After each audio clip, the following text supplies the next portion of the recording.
আল্লাহুম্মা সাল্লি আলা সাইয়্যিদিনা মুহাম্মদ। আলহামদুলিল্লাহ, সালাতু আসসালাম আলা রাসূলুল্লাহ সাল্লাল্লাহু আলাইহি ওয়াসাল্লাম।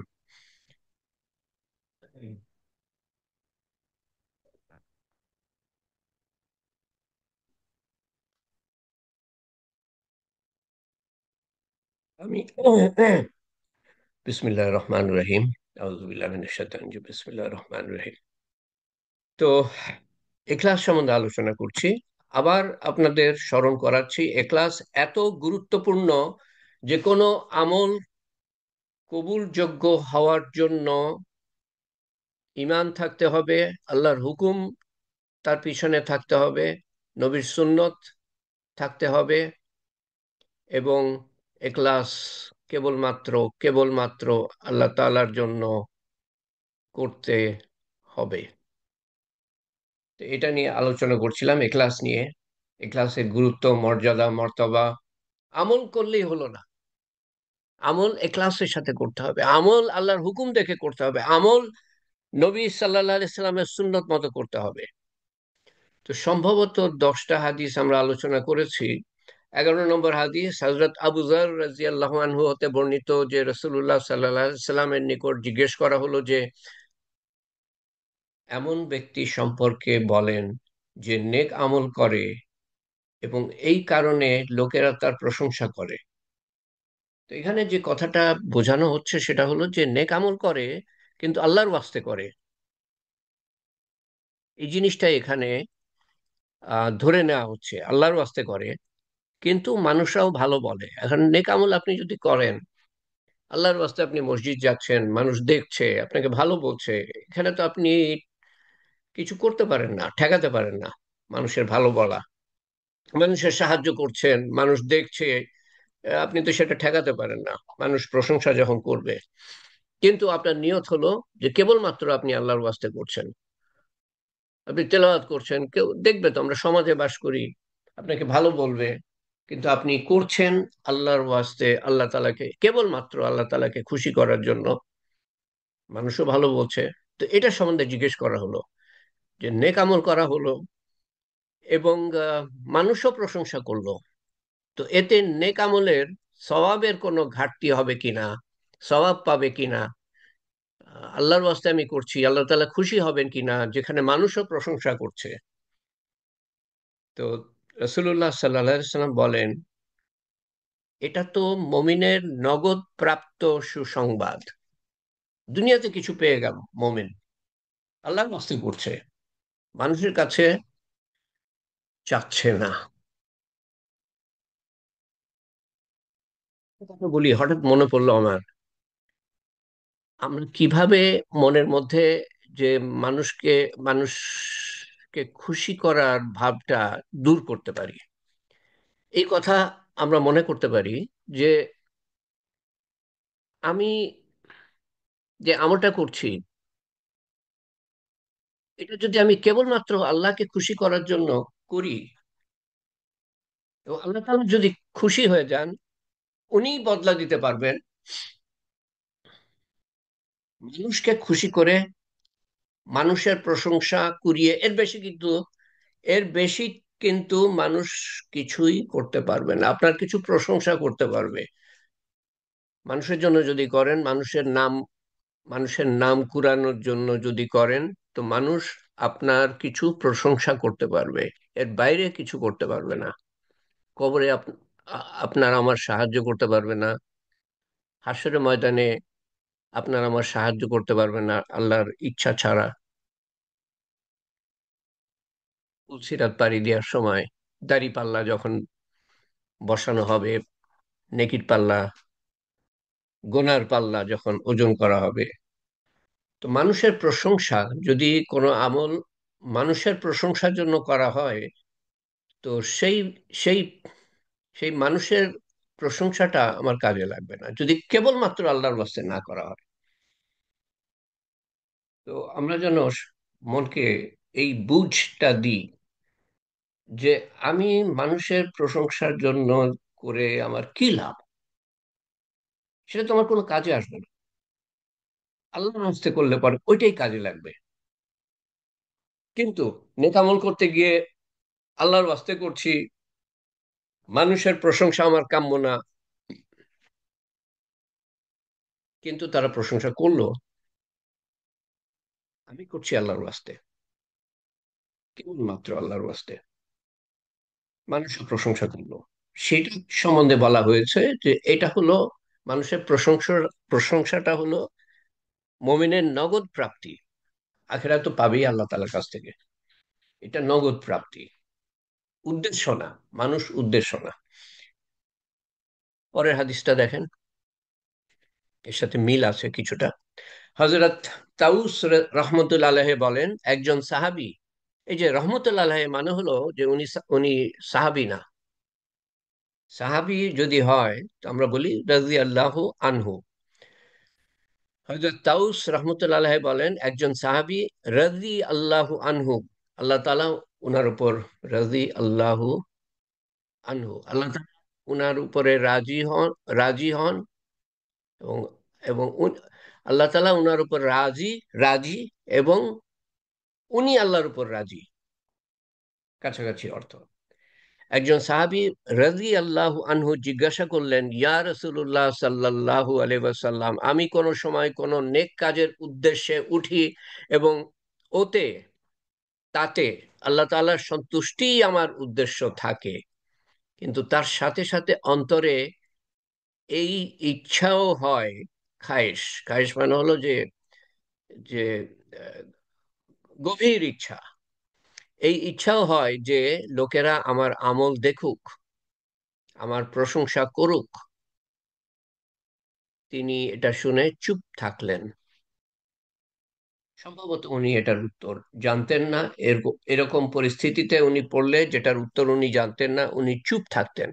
তখন জিব্রাইল আলাইহিস সালাম এসে আল্লাহ তাআলার তরফ থেকে উত্তর বলে দিতেন, এবং সেই সব উত্তরের যে অংশ কোরআন শরীফে যাওয়ার কথা, সেই অংশ কোরআন শরীফে যায়, যেই কথা কোরআন শরীফে যাওয়ার কথা তা কোরআন শরীফে যায়, আর যা হাদিসে যাওয়ার কথা তা হাদিসে যায়। তো উনি চুপ থাকলেন। হ্যাঁ, আবার বোঝার চেষ্টা করেন। সাহাবী বলছেন যে আমি আল্লাহ তাআলার সন্তুষ্টির জন্যই করি, কিন্তু সেই সাথে আমার মনের মধ্যে থাকে, অন্তরে খায়েশ হয়, ইচ্ছা হয় যে লোকেরা আমার আমল দেখুক, আমার নাম করুক। তো এতে আমি কি আল্লাহ তাআলার কবুলিয়াত পাবো কিনা, আল্লাহ তাআলার সন্তুষ্টি পাবো কিনা। তো উনি চুপ থাকলেন। তার কিছু পরে অবশেষে এই আয়াত নাজিল হলো, যে ব্যক্তি আপন রবের সাথে সাক্ষাৎ এর আকাঙ্ক্ষা রাখে, কাছাকাছি অর্থ, যে ব্যক্তি আপন রবের সাথে সাক্ষাতের আকাঙ্ক্ষা রাখে এবং তার প্রিয় হতে চায়, তাআলার প্রিয় হতে চায়, সে যেন নেক কাজ করতে থাকে এবং আপন রবের ইবাদতে কাউকে শরিক না করে, আপন রবের ইবাদতে কাউকে শরিক না করে। যে ব্যক্তি আপন রবের সাথে সাক্ষাৎ এর আকাঙ্ক্ষা রাখে এবং তার প্রিয় হতে চায়, সে যেন নেক কাজ করতে থাকে এবং আপন রবের ইবাদতে কাউকে শরিক না করে।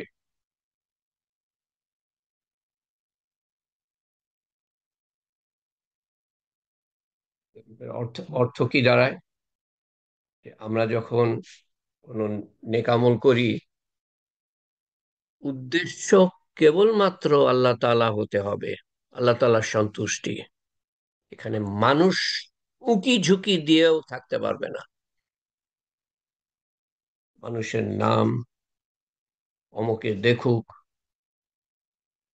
সামান্যতম থাকতে পারবে না।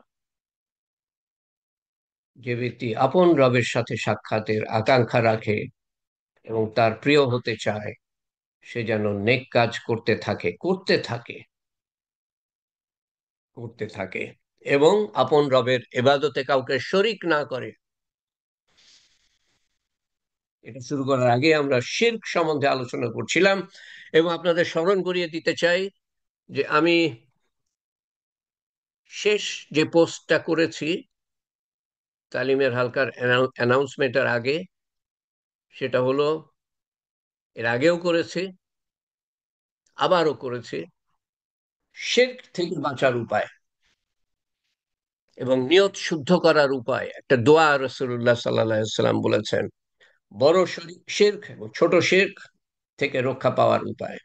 একটা দোয়া ফজরের পরে 3 বার পড়বেন, মাগরিবের পরে 3 বার পড়বেন।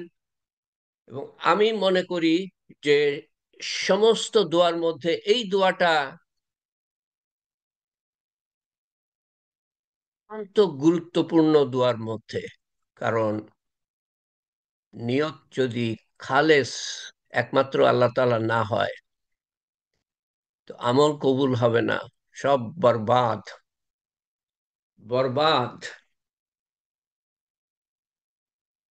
যদি তাই হয় তাহলে তো এটা অত্যন্ত সবচেয়ে গুরুত্বপূর্ণ দোয়ার মধ্যে।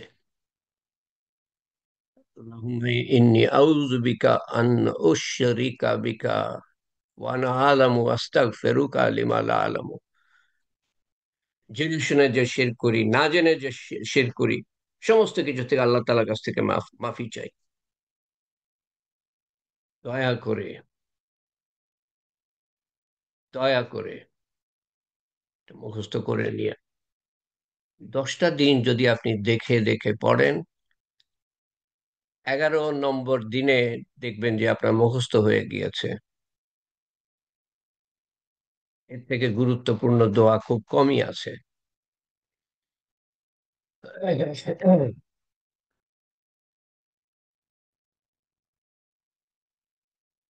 আচ্ছা, এটা আমি বাদ দিব। না, গুরুত্বপূর্ণ এটা, এটা গুরুত্বপূর্ণ।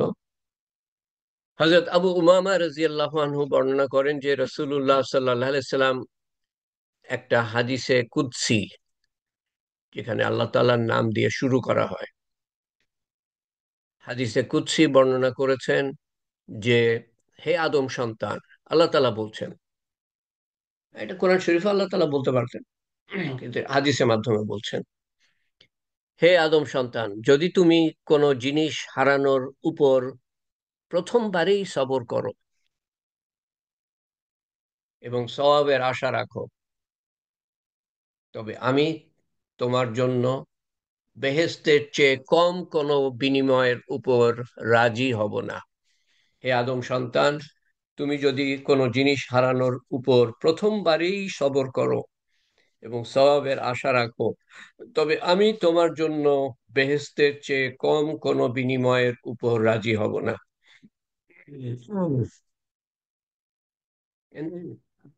বলছেন না যে মুসলমান, হে মুসলমান, আদম সন্তান সমস্ত মানুষকে বলছেন, মুসলমান অমুসলমান, কোরআন শরীফ মুসলমানের জন্য যেমন অমুসলমানের জন্য, নাহলে আল্লাহকে চিনবে কি করে?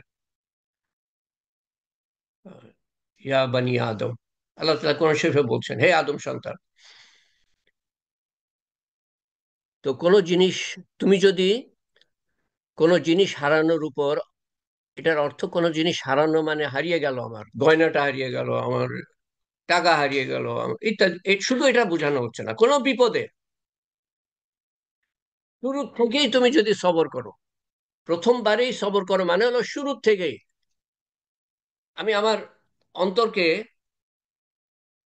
আহ কোনো সুযোগ দিব না অস্থির হওয়ার জন্য। প্রথম থেকেই আমি নিজেকে বলবো যে না, আমি আল্লাহর উপর ভরসা করি, আমি এ ব্যাপারে বিচলিত হব না। প্রথম থেকেই বিচলিত হওয়ার সুযোগ দিব না আমি নিজেকে। এটা একটা মেন্টাল এক্সারসাইজ, মানসিক একটা এক্সারসাইজের মতো। কোনো একটা আপনি আহ, দুঃসংবাদ পেলেন, প্রথম থেকেই আপনাকে আল্লাহর উপর ভরসা করতে হবে। খারাপ সংবাদ, কোনো বিয়োগ, কেউ মারা গেল, প্রথম থেকে আল্লাহর উপরে ভরসা করতে হবে। কারণ শয়তান যদি সুযোগ পায় আপনাকে আপনাকে বিচলিত করার,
সরি, অডিও অডিও বন্ধ।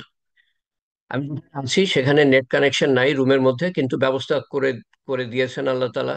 এবং দুর্বল, বেশ মানে ইন্ডিয়ার বর্ডারের কাছে। তো এই জন্য মধ্যে মধ্যে কেটে যেতে পারে কানেকশন, যেমন এখন কেটে গেল। ইউ ক্যানট মিনিমাইজ, ওকে। তো আমি এখন কি করব? আচ্ছা, এটা করা যাবে না। ও আল্লাহ, এখন তো বিপদে পড়লাম আমি। আচ্ছা, দেখি এভাবে পাই কিনা। হ্যাঁ, পাওয়া গিয়েছে। প্রথম থেকে যদি বিপদে পড়ে, যদি প্রথম থেকে আল্লাহর উপর ভরসা করতে পারেন,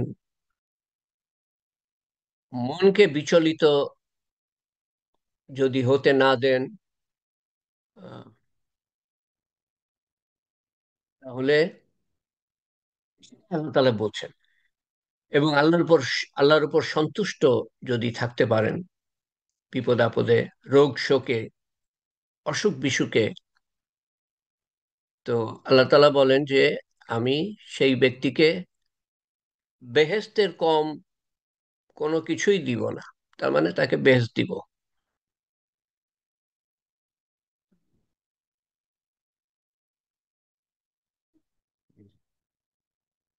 গিয়েছে, এখন আমি আপনাদের সাথে শেয়ার করার চেষ্টা করি। বেহেশতের নিচে কোনো কিছুর উপর আমি সন্তুষ্ট থাকবো না, বেহেশতই দিব। তো এখানে যে যে বড় শিক্ষাটা, সেটা হলো যে যখন মানুষ, আমাদের উপরে বিপদ আপদ আসেই, অহরহ বিপদ আসছে। শয়তানের ধোঁকার মধ্যে পড়ি, নফসে তাড়নার মধ্যে পড়ি, মানুষের কুমন্ত্রণার মধ্যে মুখোমুখি হই, আহ, দুনিয়ার মারাত্মক আকর্ষণের সম্মুখীন হতে থাকি সারাক্ষণ। তো এখানে বিপদের কথা বলা হচ্ছে, বিপদ আল্লাহ তাআলার তরফ থেকে। তো বিপদে পড়লে পরে আল্লাহর উপর ভরসা করবেন, নিজেকে বিচলিত হতে দিবেন না।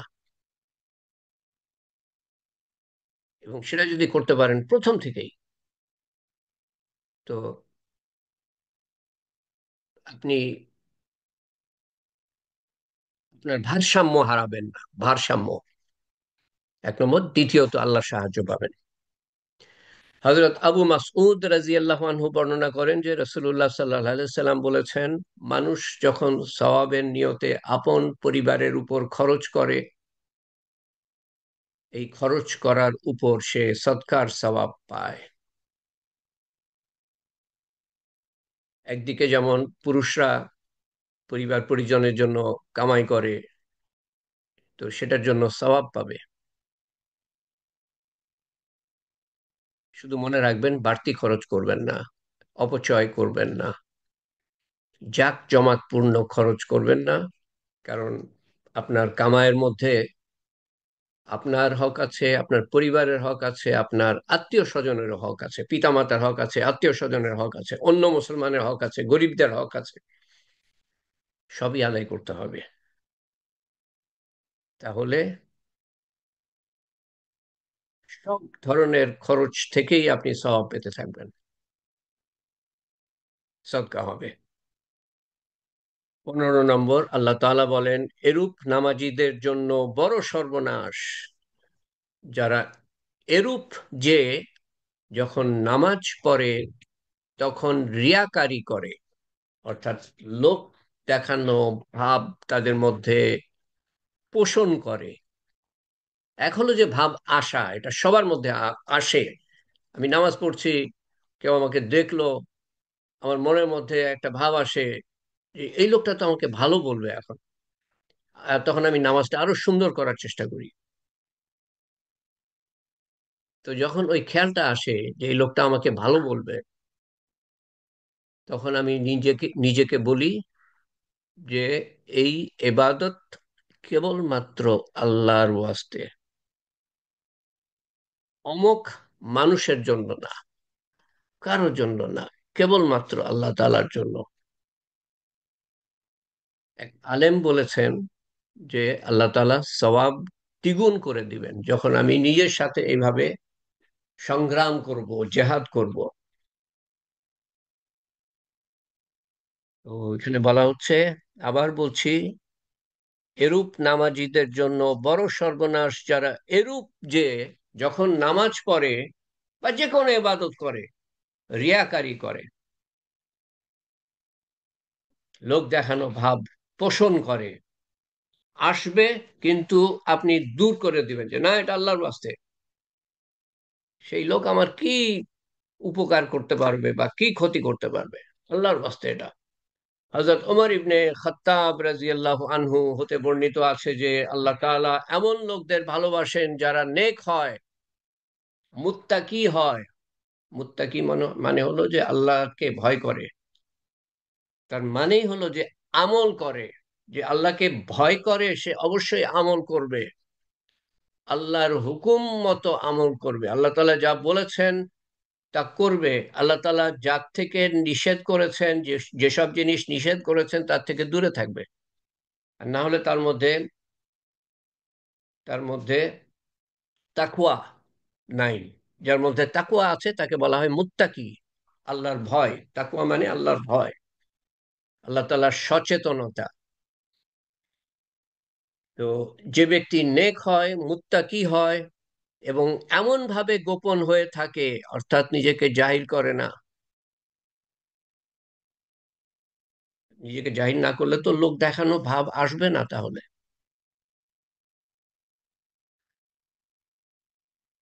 এমন ভাবে গোপন হয়ে থাকে যে অনুপস্থিত অনুপস্থিত হলে কেউ খোঁজ করে না,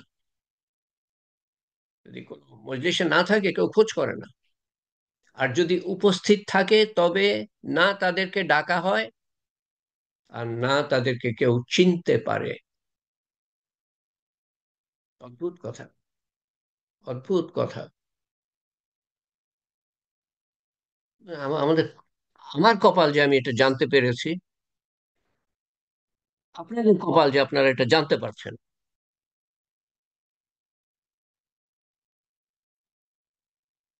আল্লাহ তাআলা এমন লোকদের ভালোবাসেন যারা নেক হয়, মুত্তাকি হয়,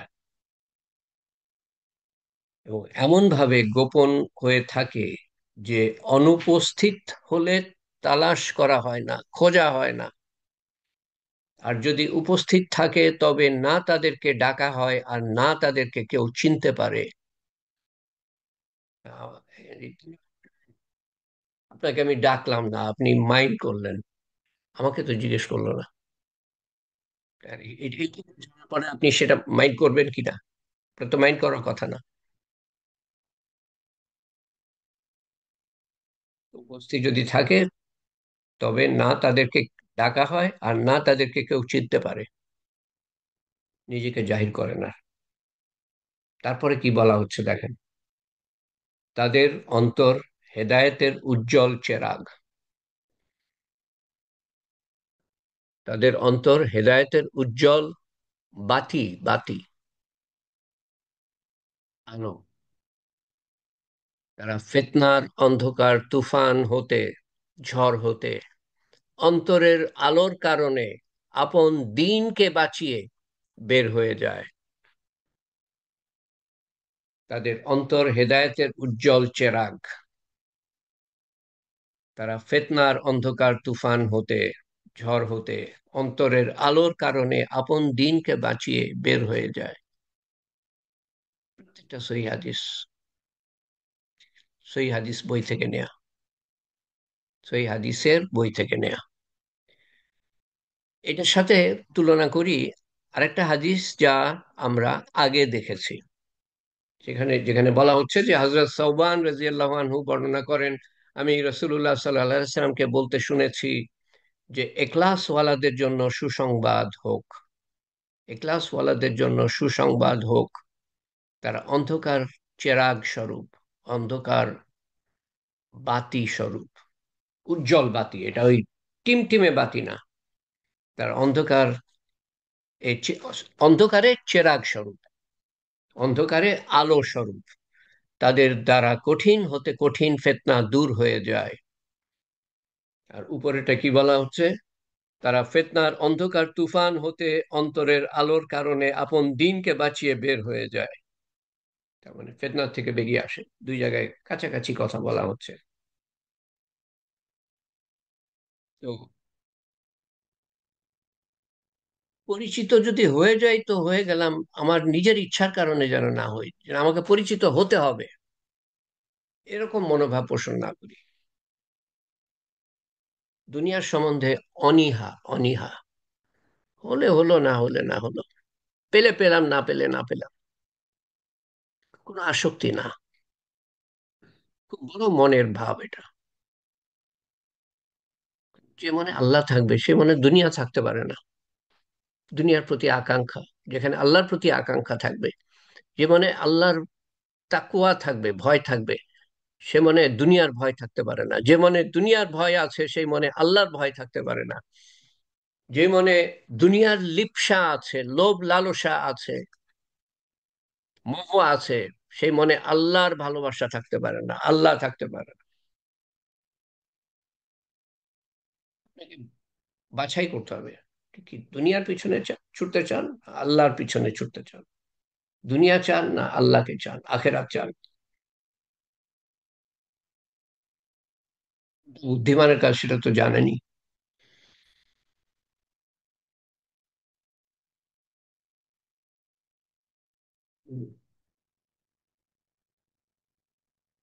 আল্লাহুম্মা সাল্লি আলা সাইয়্যিদিনা মুহাম্মদ জাযাল্লাহু আন্না মুহাম্মাদান সাল্লাল্লাহু আলাইহি ওয়াসাল্লাম মা হুয়া আহলুহু। আল্লাহুম্মা আনতা রাব্বি লা ইলাহা ইল্লা আনতা খালাকতানি আনা আবদুকা ওয়া আনা আলা আহদিকা ওয়া ওয়াদিকা মাস্তাতাত আউযু বিকা মিন শাররি মা সানাত আবু লাকা বিনিআমাতিকা আলাইয়া আবু লাকা বিযামবি ফাগফিরলি ফাইন্নাহু লা ইয়াগফিরু যুনুবা ইল্লা আনতা রাব্বানা আতিনা ফিদ দুনিয়া হাসানাতাও ওয়া ফিল আখিরাতি হাসানাতাও ওয়া কিনা আযাবান নার। ربنا هب لنا من أزواجنا وذرياتنا قرة أعين واجعلنا للمتقين إماما ربي اجعلني مقيم الصلاة ومن ذريتي ربنا وتقبل دعاء. لا إله إلا أنت سبحانك إنا كنا من الظالمين. لا إله إلا أنت سبحانك إنا كنا من الظالمين وإلهكم إله واحد لا إله إلا هو الرحمن الرحيم. يا يا ذو الجلال والإكرام، يا مالك الملك، يا حي يا قيوم برحمتك نستغيث، يا فاطر السماوات والأرض أنت ولي في الدنيا والآخرة। হে পাক পরওয়ারদিগার, তুমি আমাদের এই ছোট্ট প্রয়াস কবুল করে নিও আল্লাহ, ভুল ভ্রান্তি থাকা সত্ত্বেও কবুল করে নিও আল্লাহ। আমাদের সমস্ত বলা এবং সমস্ত শোনা কবুল করে নিও এবং আমাদেরকে বুঝ দিয়ে দিও। আমরা জানলাম কিন্তু তার থেকে বুঝ পাওয়াটা অত সহজ না আল্লাহ, তুমি যদি সহজ করে না দাও। এবং শুধু তাই না, তুমি আমাদের কবুল করে নিও, পুরাপুরি ভাবে দ্বীনের জন্য কবুল করে নিও, দ্বীন জানার তৌফিক করে দিও এলেম শিক্ষার মাধ্যমে, এবং পুরা দ্বীনে দাখিল হওয়ার তৌফিক করে দিও। ধীরে ধীরে প্রতিটা দিন প্রত্যেকটা আমল আরো সুন্দরভাবে যাতে করতে পারি সেই তৌফিক করে দিও আল্লাহ। পুরা দিনে দাখিল হয়ে যেন দুনিয়া থেকে তোমার সন্তুষ্টি অর্জন করার পরে দুনিয়া থেকে কলেমা পাঠ করতে করতে দুনিয়া থেকে শয়তানের শেষ চেষ্টা ব্যর্থ করে দিয়ে দুনিয়া থেকে আমরা যেন প্রস্থান করি উত্তম দিনে, উত্তম ক্ষণে, উত্তম স্থান হতে। হে পাক পরবর্তীকার, আমাদের একটা মাত্র জীবন যেন ব্যর্থ হয়ে না যায় আল্লাহ। বড় মূল্যবান যা জীবন দিয়ে পাঠিয়েছো, সময় দিয়ে পাঠিয়েছো, সেই সেই জীবনের সময়ের মূল্য যেন আমরা বুঝতে পারি, সেই তৌফিক তুমি দিও আমাদেরকে আল্লাহ। সমস্ত গোনা খাতা মাফ করে দিও আল্লাহ, এবং তার বদলে নেকি লিখে দিও। এবং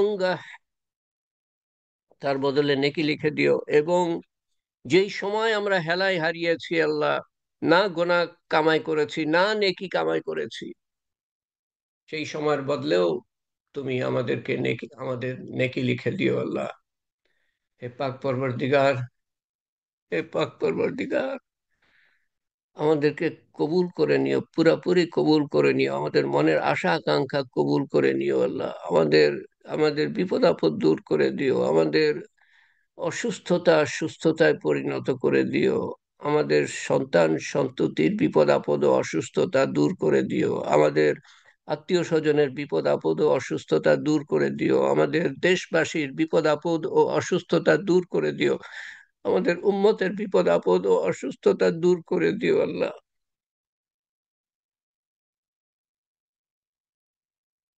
আমাদের এই প্রয়াস কবুল করে নিয়ে আমাদের তৌফিক বাড়িয়ে দিও। যত মানুষ দ্বীনের প্রতিষ্ঠার জন্য মেহনত করছে, তাদের মেহনত কবুল করো, তাদের তৌফিক বাড়িয়ে দিও আল্লাহ। হে পাক পরওয়ারদিগার,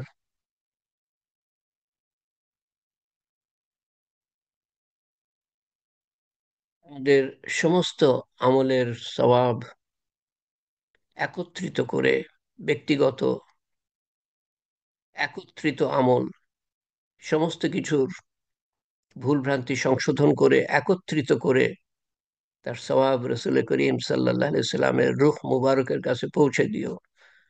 বিশেষ করে যে কোরআন তেলাওয়াত করা হয়েছে তোমার সন্তুষ্টিয়ার্থে, তুমি যে দুনিয়ার পিতামাতার জন্য এবং আমাদের সবার এখানে যারা আছে সবার পিতামাতার জন্য সবার কাছে পৌঁছে দিও আল্লাহ। এবং আমাদের সেই সাথে আমাদের এই এই ছোট্ট আমল যা আমরা একত্রিত করলাম বা যা আমরা ব্যক্তিগতভাবে করেছি, সমস্ত কিছুর মিলিত সওয়াব প্রত্যেকের কাছে পৌঁছে দিও আল্লাহ। আমাদের পিতামাতা থেকে শুরু করে সমস্ত মুরব্বিয়ান থেকে শুরু করে সমস্ত আত্মীয় স্বজন, পাড়া প্রতিবেশী, বন্ধু বান্ধব, আমাদের জন্য সামান্য উপকার যারা করেছে তাদের সবার কাছে পৌঁছে দিও। আমরা যাদেরকে আঘাত করেছি অন্যায়ভাবে তাদের কাছেও পৌঁছে দিও।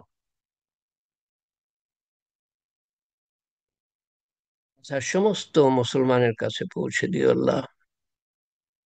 তাদের কবরের আযাব মাফ করে দিও, কবরকে প্রশস্ত করে দিও, কবরকে নূর দিয়ে পরিপূর্ণ করে দিও, কবরকে জান্নাতুল ফেরদৌসের বাগান বানিয়ে দিও, এবং আমাদের কবরকেও জান্নাতুল ফেরদৌসের বাগান বানিয়ে দিও। আমাদের আমাদের সন্তান সন্ততি এবং ভবিষ্যৎ বংশধরদের কবরকেও জান্নাতুল ফেরদৌসের বাগান বানিয়ে দিও। আখিরাতের প্রত্যেকটা ঘাটি আমাদের জন্য সহজ করে দিও, তোমার সর্বোত্তম ব্যবহার দেখিও। কিয়ামতের দিন দাঁড়িপাল্লা যখন বসানো হবে, পুলসিরাত যখন পাড়ি দিতে হবে, বেহেশতে যাওয়ার সময় হবে, তখন জান্নাতুল ফেরদৌসে আমাদের দাখিল করো। হে পাক পরওয়ারদিগার, তোমার আতিথেয়তা আমরা চাই আল্লাহ, এবং তোমার হাবিব সাল্লাল্লাহু আলাইহি সাল্লামের সান্নিধ্য আমরা চাই, যা কেবলমাত্র জান্নাতুল ফেরদৌসেই আমরা পাবো। তাই তোমার কাছে আমাদের এই এই আরজি, এই আবেদন, এই নিবেদন, এই আকুতি, এই মিনতি, আমাদেরকে জান্নাতুল ফেরদৌস দান করো আল্লাহ।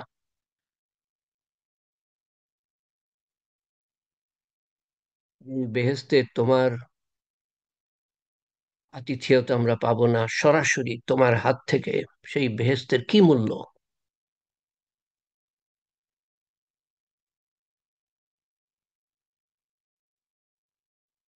পরওয়ারদিগার, তোমার শান মতো চাওয়ার ক্ষমতা আমার নাই আল্লাহ, তোমার শান মতো তুমি দান করো। তোমার শান মতো হেফাজত চাওয়ার ক্ষমতা আমার নাই, তোমার শান মতো হেফাজত করো। সালুকা ইমানান কামিলান ইয়াকিনান সাদিকান ইলমান নাফিয়া রিজকান ওয়াসিয়া আমালান সালেহা হায়াতান তাইয়্যিবা, দুয়া মুস্তাজাব লিসানান যাকিরা কলবান খাশিয়া রিজকান হালালান তাইয়্যিবা, শিফায়ে মিন কুল্লি দাই, ইয়া কাজিয়াল হাজাত, ইয়া রাফিয়াত দারাজাত, ইয়া হালালাল মুশকিলাত, ইয়া মুজিবুদ দাওয়াত বিরহমাতিকা নাস্তাগীস, يا أول الأولين يا آخر الآخرين يا أكرم الأكرمين يا أرحم الراحمين يا راحم المساكين يا ذي القوة المتين، ربنا تقبل منا إنك أنت السميع العليم وتب علينا إنك أنت التواب الرحيم سبحان ربك رب العزة عما يصفون وسلام على المرسلين والحمد لله رب العالمين لا إله إلا أنت سبحانك إنا كنا من الظالمين سبحان الله وبحمده سبحانك اللهم وبحمدك أشهد أن لا إله إلا أنت أستغفرك وأتوب إليك آمين يا رب العالمين